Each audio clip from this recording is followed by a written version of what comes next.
Hello listeners, welcome to a new episode of the good talk podcast. हमें आपके host, मैं हूँ सागर और मैं हूँ चर्चिल। और हर हफ्ते की तरह we are back with a new topic to talk about, जिसपे हम अपने एक्सपीरियंसेस, अपनी कुछ स्टोरीज और अपनी कुछ एडवाइस आपसे शेयर करेंगे। लास्ट वीक हमने बात की थी कि किस तरीके से आप एक बेटर पीपल पर्सन बन सकते हैं, आप कैसे नए लोगों से मिल सकते हैं और उनसे बेटर रिलेशनशिप स्टार्ट कर सकते हैं। इस हफ्ते हम उसी टॉपिक के एक्सटेंशन पे बात करेंगे और हम बात करेंगे कि आप कैसे अपने एग्जिस्टिंग रिलेशनशिप्स को स्ट्रेंथन कर सकते हैं, कैसे उनमें एक नई जान और एक नई लाइफ भर सकते हैं। आई थिंक हमारे एग्जिस्टिंग रिलेशनशिप्स जो होते हैं वो एक घर के फाउंडेशन की तरह है। आपका फाउंडेशन जितना अच्छा होगा उतना ही स्ट्रांग आपका घर होगा और वो किसी भी मौसम में खड़ा रह सकेगा। सिमिलरली, अगर आप अपने आप को एक घर की तरह देखें तो your existing relationships with the people around you, यही आपका फाउंडेशन है। इस फाउंडेशन को अगर आप स्ट्रांग नहीं रखेंगे तो वहाँ से आगे आपको जो भी करना होगा उसमें आप बहुत सक्सेसफुल नहीं हो पाएंगे। एक अच्छे रिलेशनशिप्स का फ़ायदा ये होता है कि भले ही आपके किसी और एस्पेक्ट में कुछ भी चल रहा हो, आपकी हेल्थ में प्रॉब्लम्स आ रही हो या आप करियर वाइज स्ट्रगल कर रहे हो, अगर आपके रिलेशनशिप स्ट्रांग है अपने आसपास के लोगों के साथ, तो आप इन सब नेगेटिव चीज़ों को स्टैंड कर सकते हैं और उन्हें पास ऑन कर सकते हैं। बट अगर आपके क्लोज रिलेशनशिप सफ़र कर रहे हैं तो आपको कोई भी छोटी सी चीज़ आके बहुत ज़्यादा परेशान कर सकती है, क्योंकि आपके पास कोई एक सपोर्ट सिस्टम या सेफ्टी नेट नहीं है। और ये क्लोज रिलेशनशिप्स वही सपोर्ट नेट और सेफ्टी नेट प्रोवाइड करते हैं। ऑल्सो ये खुशियों को मैग्नीफाई करने का भी काम करते हैं। ह्यूमन्स आर सोशल बींग्स और हमें खुशी ज़्यादा तब लगती है जब हम अपनी अच्छी चीज़ें किसी से शेयर करते हैं।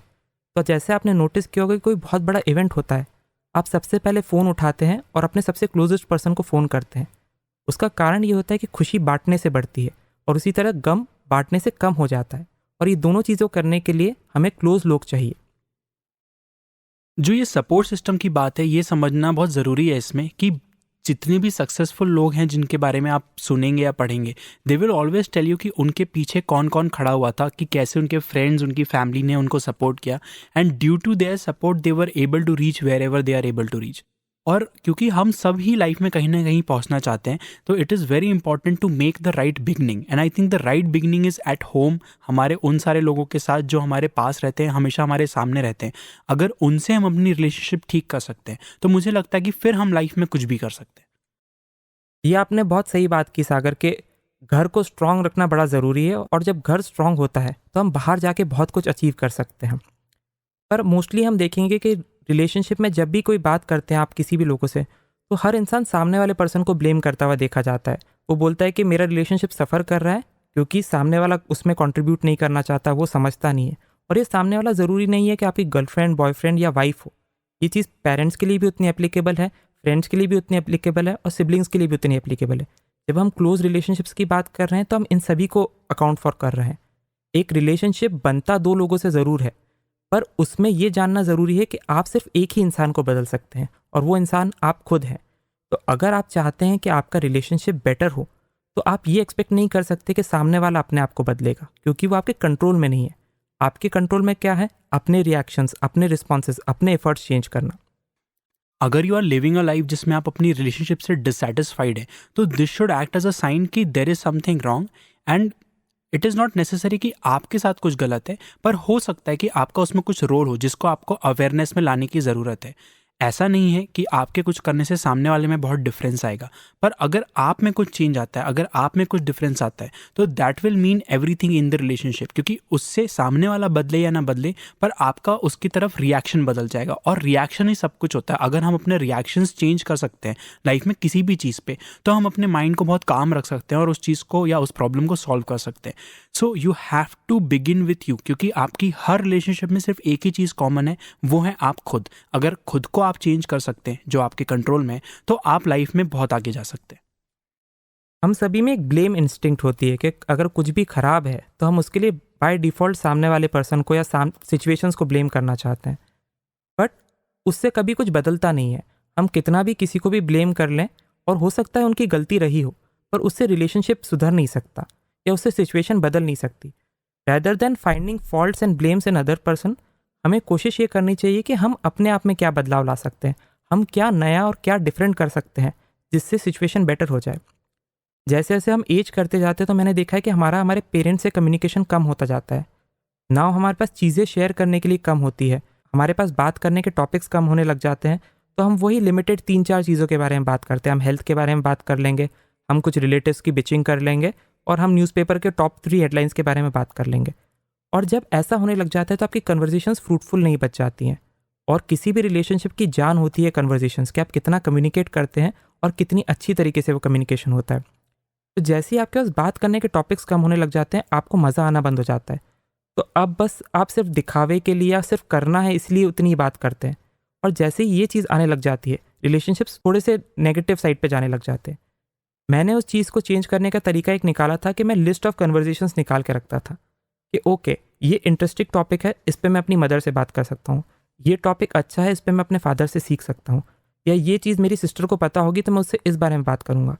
तो मैं एक रेडी लिस्ट बना के रखता हूँ कि मुझे किन किन लोगों से क्या क्या बात करनी है, और ज़रूरी नहीं है कि वो बात मैं उसी दिन कर लूँगा। ये लिस्ट तैयार रहती है मेरे पास और उसमें मल्टीपल आइटम्स ऐड होते जाते हैं उस पर्सन के नाम के नीचे। और जब मौका मिलता है, जब हम अच्छी सिनेरियो में, अच्छी सिचुएशन में बैठे होते हैं, मैं वो टॉपिक निकाल देता हूँ। तो अब एक बोरिंग टॉपिक जहाँ पे हम दूसरों की बुराई या गवर्नमेंट की बुराई या न्यूज़पेपर की हेडलाइंस डिस्कस कर रहे हैं, हम उन अच्छे टॉपिक्स के बारे में बात कर सकते हैं। हम उन पास्ट मेमोरीज़ पर रिफ्लेक्ट करते हैं कि जो अच्छी थी, या कोई एक फ़ोटो मिल जाता है पुराना, मैं उस फ़ोटो को संभाल के रख लेता हूँ कि आज बात नहीं करूँगा, पर जब हम कभी चाय पे बैठेंगे या हम कभी आउटिंग पे जाएंगे, तब इस फ़ोटो को दिखाऊंगा और तब इस बारे में बात करेंगे। ये बहुत ही अच्छा तरीका है जर्शिल कि आपके पास एक रेडी लिस्ट ऑफ टॉपिक्स होता है। हम अक्सर इस टाइप की लिस्ट बनाना नहीं चाहते क्योंकि हमें लगता है कि हमारी रिलेशनशिप तो ऑलरेडी एग्जिस्ट करती है, तो फ्लो में जो जो बात हो जाएगी वो अच्छा रहेगा।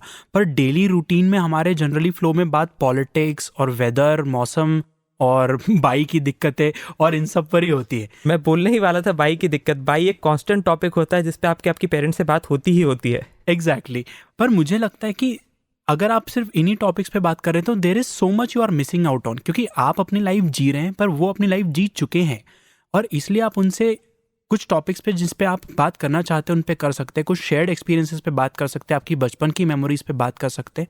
और एक और चीज़ जो मैंने देखा है, आप उनके बचपन के बारे में भी बात कर सकते हैं, क्योंकि जनरली उनके बचपन के बारे में हमें यही पता रहता है कि उनका बचपन हमारे बचपन से अलग था, हमारे समय में टेक्नोलॉजी है, उनके में टेक्नोलॉजी नहीं थी, and that was that. But ऐसा तो नहीं है कि उन्होंने अपने स्कूल के दिन नहीं जिए या कॉलेज के दिन नहीं जिए, और उनके भी अपने एक्सपीरियंसेस जो वो किसी से अब शेयर नहीं करते हैं। तो if you can become the year, अगर आप वो अच्छे लिसनर हो सकते हैं जो उनसे उनके बचपन के बारे में, उनकी लाइफ के बारे में पूछ सकते हैं, तो यू विल सी कि वो बहुत दिल से आपको वो कहानियाँ बताएंगे, क्योंकि एज सच तो उनको उन कहानियों के बारे में कोई पूछ नहीं रहा है।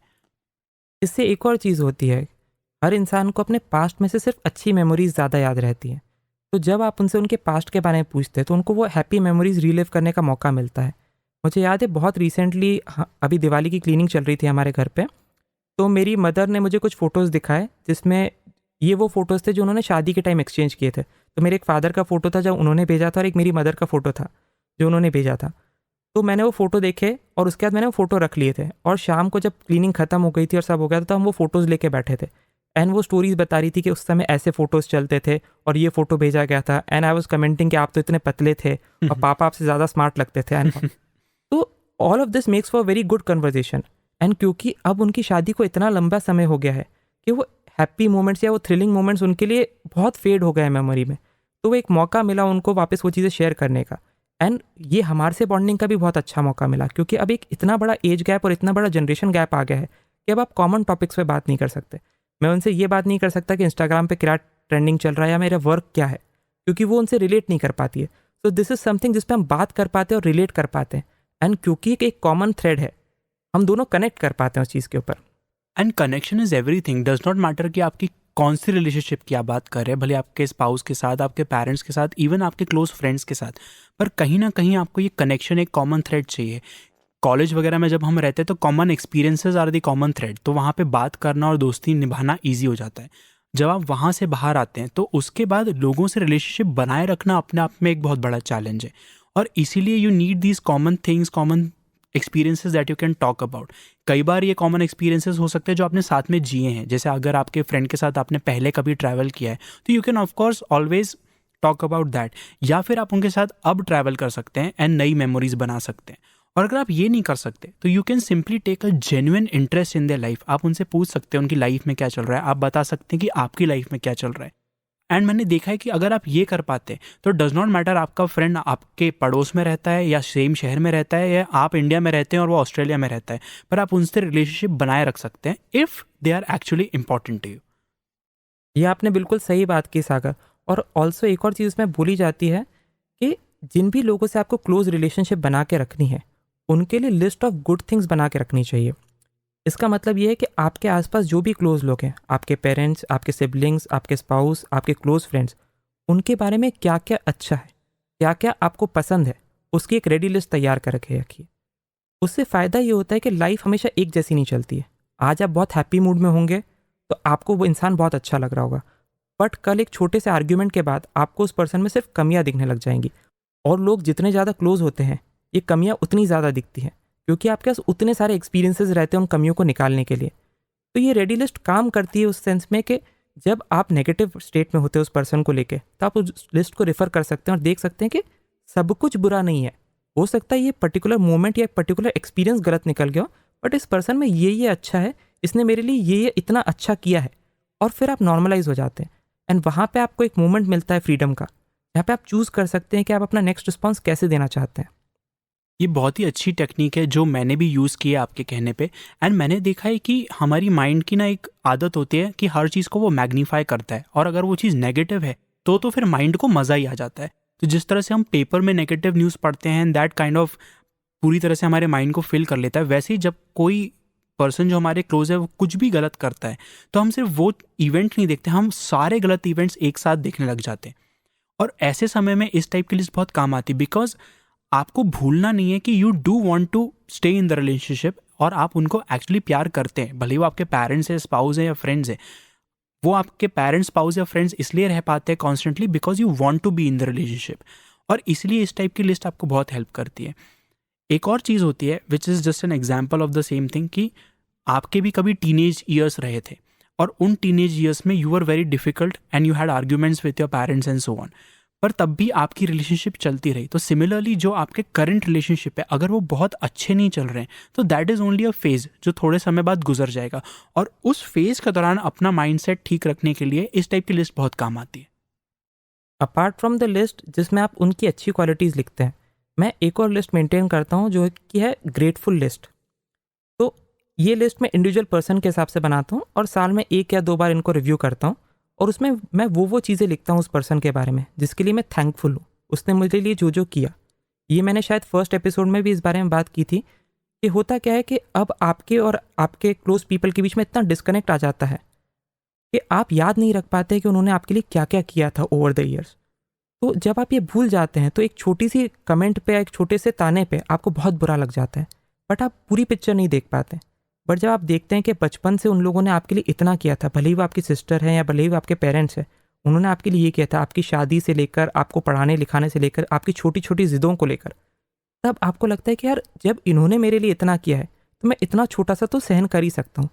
बट अगर आपके पास वो ग्रैटिट्यूड लिस्ट नहीं है उनके लिए, तो चांसेस बहुत आसान हो जाते हैं कि आप उसी एक पर्टिकुलर इंस्टेंस को बहुत मैग्नीफाई कर लेंगे और फिर आप पूरे मन में सोचते रहेंगे कि अच्छा इन्होंने तो ऐसा बोल दिया, ये मुझे देखते ही नहीं है, मैं इतना कुछ कर रहा हूँ।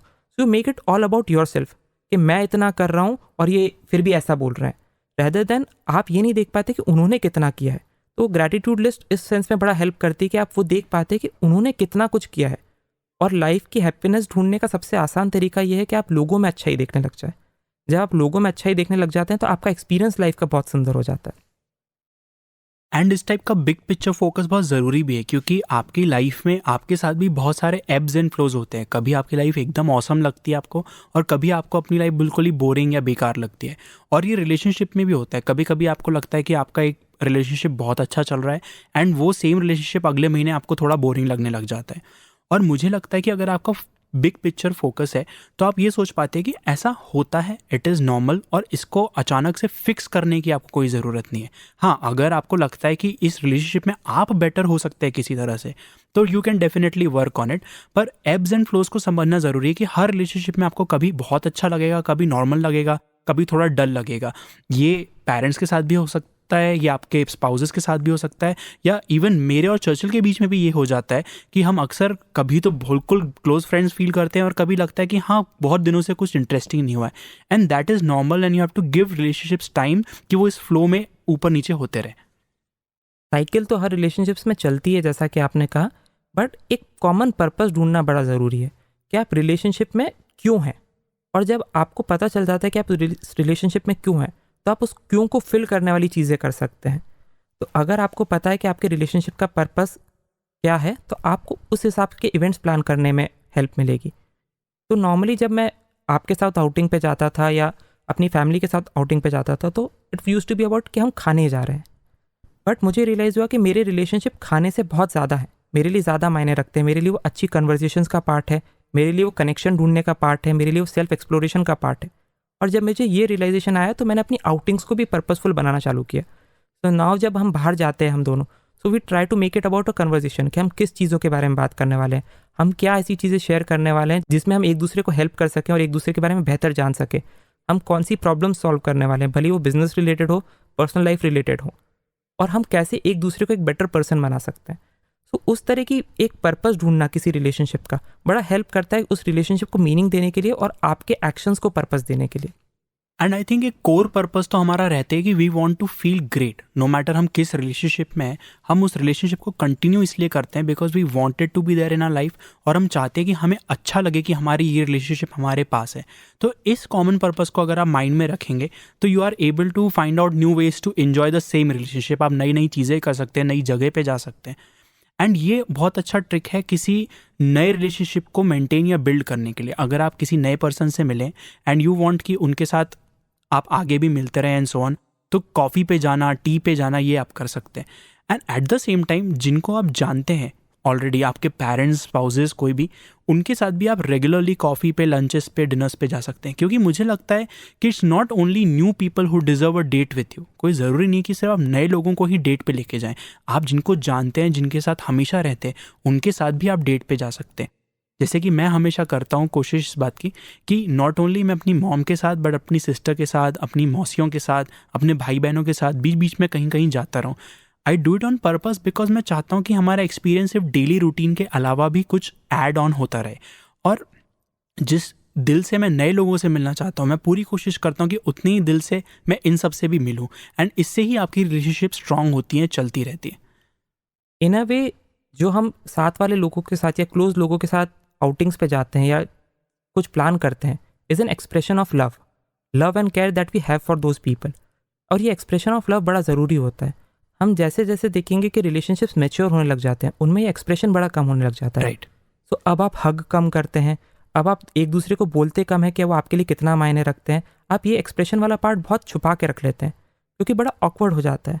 मैंने ये भी नोटिस किया है कि जैसे जैसे आप बड़े होते आते हैं, तो अब आपको अपनी मदर को या फादर को हक करना बहुत ऑकवर्ड लगने लग जाता है। और बचपन में वो बहुत नॉर्मल हुआ करता था, आप जाते थे और बस चिपट जाते थे। अब आपको सोचना पड़ता है, और यही गलती हो जाती है। जब तक आप फिजिकल टच से उसको कंपनसेट नहीं कर रहे हैं, तब तक वो ऑक्सीटोसिन का फ्लो नहीं आता है और वो कनेक्शन फील नहीं होता है। तो मुझे लगता है कि एक्सप्रेशन ऑफ लव ज़रूरी नहीं है कि आप जाके उनको हग ही कर रहे हैं, but by kind words, but by appreciation, और वो फीलिंग कि हाँ आप मेरे लिए मायने रखते हैं, ये आते रहना चाहिए। जनरली लोग सोचते हैं कि सिर्फ रोमांटिक रिलेशनशिप्स में ही रोमांस होता है, पर मुझे लगता है कि हर रिलेशनशिप का एक अपना रोमांस होता है। बिकॉज लव एग्जिस्ट एवरीवेयर, और जहाँ भी लव होगा वहाँ रोमांस होता ही है। और लोग कहते हैं कि विथ टाइम रोमांस डाइज, यानी कि जब जैसे फॉर एग्जांपल एक नया कपल है, उनकी अभी अभी शादी हुई है, तो पहले 2 साल दे विल से कि हमारा बहुत रोमांस था, एंड उसके बाद सब कुछ नॉर्मल हो गया और रूटीन हो गया, and there is no romance any more. और मुझे लगता है कि romance never dies, it is killed और मर्डर्ड। अगर हम अवेयर नहीं हैं कि हम क्या कर रहे हैं किसी रिलेशनशिप में, तो इट इज़ वेरी लाइकली कि हम उस रिलेशनशिप का मैजिक खुद ही किल कर देते हैं। और आप ये नहीं कर सकते कि आप सेम चीज़ें बार बार करते जाएं, बट जैसे कि चर्चिल ने कहा, you have to continuously tell people कि दे मैटर टू यू। आप ये कह के बता सकते हैं, हग करके बता सकते हैं, किस करके बता सकते हैं, आप उनके साथ कॉमन एक्सपीरियंस करके बता सकते हैं, आप उनमें इंटरेस्ट लेके बता सकते हैं। यू डोंट हैव टू से इट एक्सप्लिसिटली, पर रोमांस हर रिलेशनशिप में होता है और उसको अलाइव रखने की जिम्मेदारी आपको लेनी चाहिए। आपकी बात पे ऐड ऑन करते हुए एक और चीज़ बताना चाह रहा हूँ मैं, कि रिलेशनशिप की भी एक लाइफ साइकिल होती है, जैसे एक इंसान की लाइफ साइकिल होती है, और हर स्टेज पे रिलेशनशिप अलग तरीके से एंजॉय किया जाता है। तो जब आप छोटे रहते हैं तो आप अलग तरीके से दुनिया एंजॉय करते हैं। जब आप एडोलसेंस में आते हैं तो आप खेल के, दोस्तों के साथ घूम के उस एक्सपीरियंस को एंजॉय करते हैं। जब आप यूथ में आते हैं तो फिर आप रिलेशनशिप्स एस्टैब्लिश करके और लोगों को डेट करके उसको एंजॉय करते हैं, फिर आप करियर से वो लाइफ का एक्सपीरियंस लेने की कोशिश करते हैं, and so on and so fourth. उसी तरह रिलेशनशिप भी एक साइकिल में से निकलता है। तो हर साइकिल में आप ये एक्सपेक्ट नहीं कर सकते कि आपको सेम एक्सपीरियंस मिलेगा। आप एक मैच्योर रिलेशनशिप में वो चीज़ नहीं ढूंढ सकते जो एक स्टार्टिंग वाले रिलेशनशिप में होगी। हर फेज़ का एन्जॉयमेंट और हर फेज़ का कनेक्शन दूसरे तरीके से होता है। सो ये आइडेंटिफाई करना कि आप कौन से फेज़ में हैं और उस फेज़ में क्या चीज़ हेल्प करेगी, बड़ा अच्छा होगा। सो आप अपनी मदर को ये नहीं बोल सकते कि चलो ट्रैकिंग पे चलते हैं, क्योंकि मे बी उनकी हेल्थ सपोर्ट नहीं करती है या उनको उस चीज़ में उतना मज़ा नहीं आ रहा है। सो आपको उनसे उस रिलेशनशिप को एंजॉय करने के लिए कॉमन चीज़ ढूंढनी पड़ेगी। तो हो सकता है उनको आपके साथ बैठ के चाय पीना बहुत अच्छा लग सकता है, उनके कोई कॉमन फूड के टेस्ट होंगे वो अच्छे लग सकते हैं, उनको आपके साथ मूवी देखने जाना अच्छा लग सकता है, या जस्ट फॉर दैट मैटर अगर वो आपको कोई काम बोलती है और आप वो काम कर देते हैं, उनके लिए वही लव और रिस्पेक्ट का वो होता है कि उन्होंने कुछ बोला और आपने वो कर दिया, भले ही वो आपको पसंद हो या ना पसंद हो। सो आपको ये आइडेंटिफाई करना पड़ेगा कि आपका रिलेशनशिप किस फेज़ में है और वो कैसे वर्क करेगा। एक और तरीका जो मुझे लगता है रिलेशनशिप मेंटेन करने का या मैनेज करने का होता है, and that is to ask for favours. हम अक्सर लोगों से हेल्प नहीं लेना चाहते, थोड़ा बहुत अपनी ईगो की वजह से और थोड़ा बहुत इस वजह से कि हमें लगता है कि अगर हम किसी से फेवर लेंगे तो हम उस फेवर को रिटर्न नहीं कर पाएंगे, या फिर नए रिलेशनशिप्स में हम फेवर नहीं लेते क्योंकि हमें लगता है अभी हमारा रिलेशनशिप उस पॉइंट पे नहीं पहुंचा है जहाँ पे हम किसी से हेल्प ले सके। या हम ये भी सोच सकते हैं कि अरे यार हम इनसे इतने टच में नहीं रहते, इनसे मदद कैसे मांगे। एंड मुझे लगता है कि किसी से फेवर आस्क करना किसी रिलेशनशिप को बिल्ड करने का बहुत ही अच्छा तरीका होता है, क्योंकि I believe that people want to help. लोग अच्छे होते हैं और वो मदद करना चाहते हैं, और जब आप उनसे डायरेक्टली बिना इधर उधर की बकवास किए अगर आप डायरेक्टली उनसे हेल्प या फेवर मांगते हैं तो उनको भी मौका मिलता है ये दिखाने का कि वो एक अच्छे पर्सन है, वो एक अच्छे दोस्त हैं और वो लोगों के काम आ सकते हैं। तो ये मौका लोगों को देना चाहिए, because it's a positive experience जो आप बहुत ईजिली किसी से भी डिलीवर कर सकते हैं। एंड इसीलिए इट डज़ नॉट मैटर कि फेवर छोटा है या बड़ा, अगर आपको लगता है कि कोई आपकी हेल्प कर सकता है तो उनसे वो हेल्प मांगनी चाहिए। Of course giving them the freedom कि वो ना चाहें तो बोल सकते हैं, if they can not do it या वो सच में बिजी हैं तो गिव देम द ऑप्शन कि वो ना कर सकें आपको, but definitely give them a chance to say yes also. Asking for help से मुझे मेरे यंग एज का एक इंसिडेंट याद है। जब मैंने ग्रेजुएशन कॉलेज ज्वाइन किया था तो मेरे एक मेंटर हुआ करते थे उस टाइम पे। एंड उस टाइम पे जब आप कॉलेज में आते तो एक फेज़ चलता है जहाँ पे सब लोगों को बोलना बड़ा अच्छा लगता है कि मुझे फैमिली से पैसे लेना अच्छा नहीं लगता, मुझे घर से पैसे लेना अच्छा नहीं लगता है। सो मैं भी उस फेज़ का पार्ट था, एंड मैंने एक दिन उनको जाके बोला कि मुझे है ना पापा से पैसे लेना अच्छा नहीं लगता, और मैं उनके लिए वर्क किया करता था, तो मैं इसलिए एक्स्ट्रा जॉब या एक्स्ट्रा ट्यूशन्स देता हूँ क्योंकि मुझे घर पे से पैसे लेना अच्छा नहीं लगता है। तो ही ब्लंटली आस्क्ड मी कि क्यों, क्या तुम उनके बुढ़ापे में ध्यान नहीं रखने वाले हो? तो मैंने बोला नहीं, मैं तो ध्यान रखने वाला हूँ। तो फिर उन्होंने बोला जब ये हिचक आती है आपके अंदर कि मैं सामने वाले से फेवर नहीं लेने वाला हूँ या नहीं लेना चाहता हूँ, उसके पीछे कहीं ना कहीं हिडन फैक्टर रहता है कि आपको लगता है कि आप रीपे नहीं करेंगे अगर आपके पास अपॉर्चुनिटी हुई तो मैंने बोला ऐसा तो कुछ नहीं है। तो उन्होंने बोला कि अगर ऐसा कुछ नहीं है तो तुम में हिचक क्यों है? There would come a day जब तुम्हें अपॉर्चुनिटी मिलेगी इस जस्चर को रीपे करने की, तब B a bigger person and repay this gesture. आज ये बड़ा पर्सन बनने की ज़रूरत नहीं कि मुझे हेल्प नहीं चाहिए।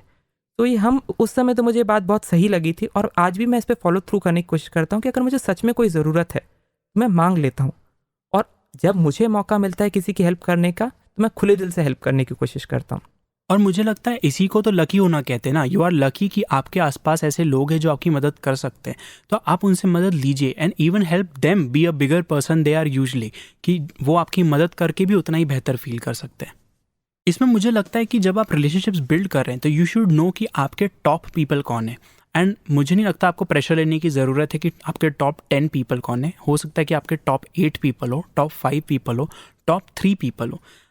कोई भी जो भी आपके टॉप पीपल है उनकी एक लिस्ट आपके पास होनी चाहिए कि ये लोग हैं जिनसे मुझे हमेशा रिलेशनशिप अच्छी रखनी है। और ये लिस्ट होने से आपको एक चीज़ में हेल्प मिलेगी कि आप उनके साथ कॉमन एक्सपीरियंसेस, कॉमन चीज़ें, कॉमन बातें कर पाएंगे। क्या होता है, हम लोग हमेशा सोच के चलते हैं कि हाँ हमें मालूम है हमारे टॉप लोग कौन है, और हम कभी कॉन्शियसली इस बारे में सोचते नहीं है, और हमें पता नहीं चलता कि कब हम एक पर्सन को इंपॉर्टेंस देने के चक्कर में या किसी चीज़ को इंपॉर्टेंस देने के चक्कर में इन टॉप लोगों को भूल जाते हैं। एंड फिर ओवर टाइम यही चीज़ उनके अंदर घर कर जाती है कि may be you do not actually care. और इसलिए मुझे लगता है कि इन टॉप लोगों की एक लिस्ट आपको बनानी चाहिए so that you know whom to give time to, और कितना टाइम किसके साथ स्पेंड करना है।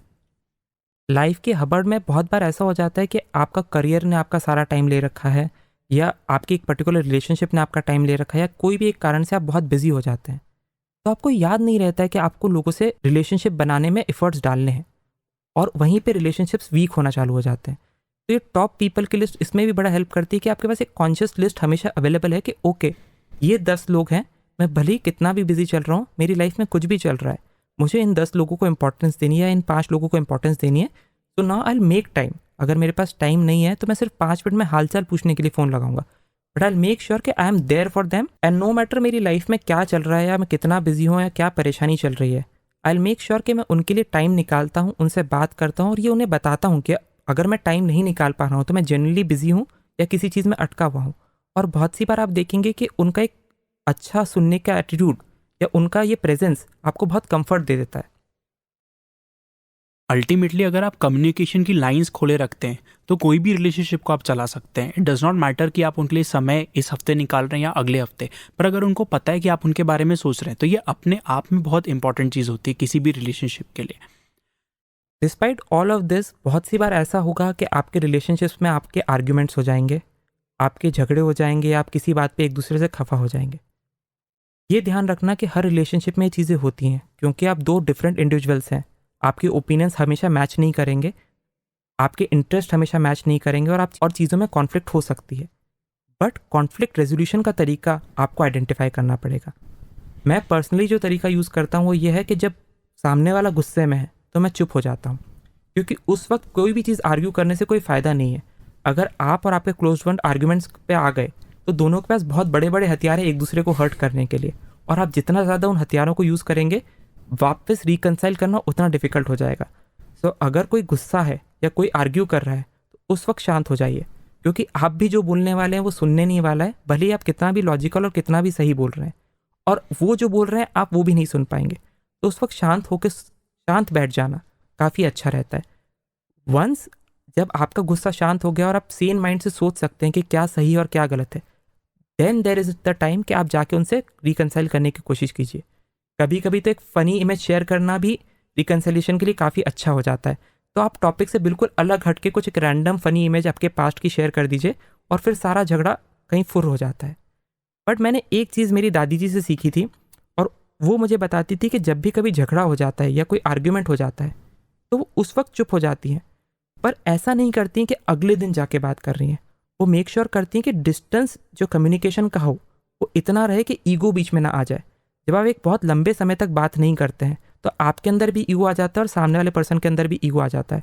तो ये ध्यान रखना कि कम्युनिकेशन की लाइन बहुत लंबे देर तक भी बंद नहीं होनी चाहिए, और बहुत जल्दी भी कम्युनिकेशन चालू नहीं करना चाहिए, क्योंकि बहुत जल्दी चालू करने से आर्ग्यूमेंट के चांसेस बढ़ जाते हैं, और बहुत लेट तक चालू नहीं करने से एक ईगो आने के चांस हो जाते हैं, और आपके अंदर भी वो ईगो आ सकता है कि अरे इसने इतनी देर तक बात नहीं की तो मैं कैसे कर लूँ। आई थिंक ये बात याद रखनी चाहिए कि दो तूफान मिलके हमेशा बड़ा ही तूफान बनता है। तो आपको ध्यान रखना है कि जब आप तूफान बन रहे हैं तो सामने वाला शांत रह रहा है, अगर वो नहीं शांत रह पा रहा है तो देन इट इज़ टाइम कि आपको शांत होना पड़ेगा। Ultimately it comes down to कि आप उस रिलेशनशिप में क्या कर रहे हैं। एंड मुझे लगता है रिलेशनशिप बना के रखना बहुत आसान है। आप थैंक यू बोलिए, सॉरी बोलिए, जब आप उनके साथ हैं तो उनके साथ प्रेजेंट रहिए, मोबाइल साइड में रखिए। ऐसे बहुत सारी छोटी छोटी चीज़ें जो आप इजीली कर सकते हैं, और ये सब तब आप कर पाएंगे जब आप अपनी रिलेशनशिप अपने खुद के साथ इम्प्रूव करेंगे। अगर आप अपने साथ अच्छे से नहीं बात करते, अगर आप खुद को अप्रिशिएट नहीं करते, अगर आप खुद के साथ अकेले टाइम स्पेंड नहीं करते हैं, अच्छा गुड टाइम, क्वालिटी टाइम, तो आप किसी और के साथ वो टाइम स्पेंड नहीं कर पाएंगे। जो प्यार आप खुद को नहीं देते वो प्यार आप दूसरों को नहीं दे सकते। And this is the key to building our relationships की आपको अगर लोगों को प्यार देना है तो आपको खुद को प्यार देना होगा, and that is where you should begin. With that we come to the next segment of our podcast which is exercise of the week. इस हफ्ते की एक्सरसाइज के लिए हम चाहते हैं कि आप 2 लिस्ट बनाएं। पहली लिस्ट तो ये कि आप अपनी लाइफ के टॉप पीपल आइडेंटिफाई करिए। ये 5 लोग भी हो सकते हैं, 10 लोग भी हो सकते हैं, 15 लोग भी हो सकते हैं, but try and keep that list short. आपकी लाइफ में 20 इंपॉर्टेंट लोग नहीं हो सकते या 50 इंपॉर्टेंट लोग नहीं हो सकते, क्योंकि अगर इतने सारे इंपॉर्टेंट लोग हैं तो उनमें से कोई भी इंपॉर्टेंट नहीं है। So try and identify the key people in your life जिनसे आपको रिलेशनशिप बना के रखना है। Second part of the exercise में हम चाहते हैं कि आप उन लोगों के बारे में अच्छी चीज़ें लिखें, जो चीज़ें आपको पसंद है, जो चीज़ों के लिए आप उनके साथ रहना चाहते हैं, और उनमें क्या क्या गुड क्वालिटीज़ हैं, और ये लिस्ट बार बार अपडेट करते रहिए। और ये लिस्ट बनाने का एक सिंपल तरीका ये है कि जैसा कहते हैं कि you become the person that you spend most time with. तो वो 5 लोग जो जनरली आपके आसपास रहते हैं वो ही आपके सबसे इंपॉर्टेंट पीपल हैं इन जनरल, क्योंकि अगर वो इंपॉर्टेंट नहीं होते तो आप उनके आसपास रहने की कोशिश भी नहीं करते। So that is where you can begin. और उन सब के बारे में अगर आप कोई चीज़ उनमें पसंद करते हैं या किसी चीज़ के लिए ग्रेटफुल है तो उनकी लिस्ट बनाइए, एंड लेटर ऑन आपको मौका मिलेगा इस चीज़ के लिए उनको थैंक यू बोलने का। So prepare for that bye preparing a list. I hope ये 2 लिस्ट आपको बहुत हेल्प करेगी अपने एग्जिस्टिंग रिलेशनशिप्स को स्ट्रेंथन करने के लिए और आपको एक अपॉर्चुनिटी देगी बेटर रिलेशनशिप्स बनाने के लिए। With this we come to the conclusion of this episode of the good talk podcast. ये पॉडकास्ट किसी से भी शेयर करने के लिए just give them the link thegoodtalk.in और वो अपने फेवरेट पॉडकास्टिंग ऐप पे इसे सुन सकते हैं। एंड ऑफ कोर्स हम आपके कमेंट, सजेशन, फीडबैक सुनना चाहते हैं, तो वो हमसे शेयर करने के लिए you just have to write an email to contact@thegoodtalk.in। इसी के साथ we are host signing off. मैं हूँ चर्चिल और मैं हूँ Sagar. Singh. Bye bye. Bye bye.